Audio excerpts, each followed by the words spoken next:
Good evening. We are here with Philip Howard, and we have started a new little series for our Village Craftsmen Facebook page, or wherever we decide to put it, our YouTube page. We are going to do Fun Fact Fridays. And we get a lot of questions about Ocracoke from people who come in, the Village Craftsmen.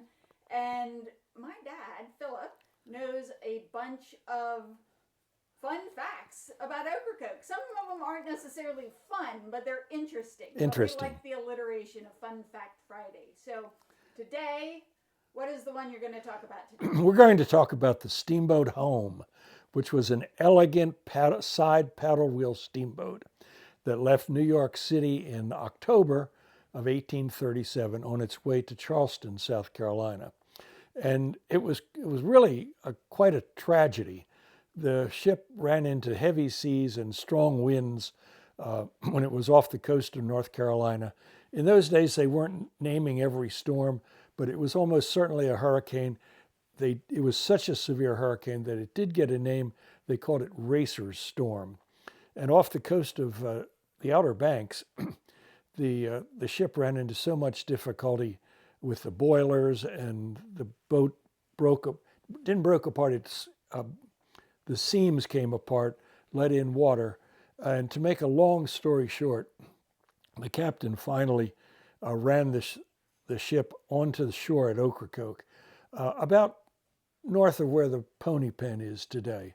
And the disaster was that the vessel only carried one life ring, and one of the passengers had brought his own life preserver with him. And the wreck was so destructive that of the 135 passengers, only 40 survived. 95 people lost their lives that night. And it was considered one of the worst sea disasters ever on the North Carolina coast, probably along the entire East Coast. And the gentleman who brought his own life preserver was one of the survivors of that shipwreck. And a year later, Congress took up the issue of safety aboard steamships.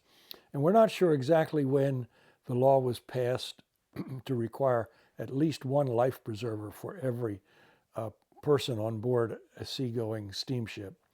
But it was partly as a result of the wreck of the Steamboat Home that law was passed, but we're not sure exactly what year that was. Every once in a while, a large section of a 19th century shipwreck washes up on the beach north of the Pony Pen.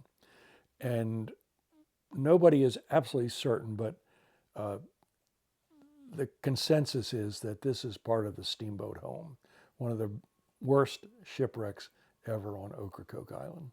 So that's not really a fun fact. Definitely not a fun fact. But it's definitely a fact. And I think about the home every time I get on the ferry boat and I see all the signs for the life preservers. And I always think about the Steamboat Home and how that played at least a major role in the passage of a law requiring life preservers on vessels, all large tankers, all the way to canoes and kayaks. Are all required to have life preservers. So next time you're on a boat and you've got your life jacket, think about Ocracoke and the wreck of the Steamboat Home. So we'll check back. October 9, 1837. And we'll check back in every Friday coming up with another fun fact for you to learn about. Thank you, guys. Bye.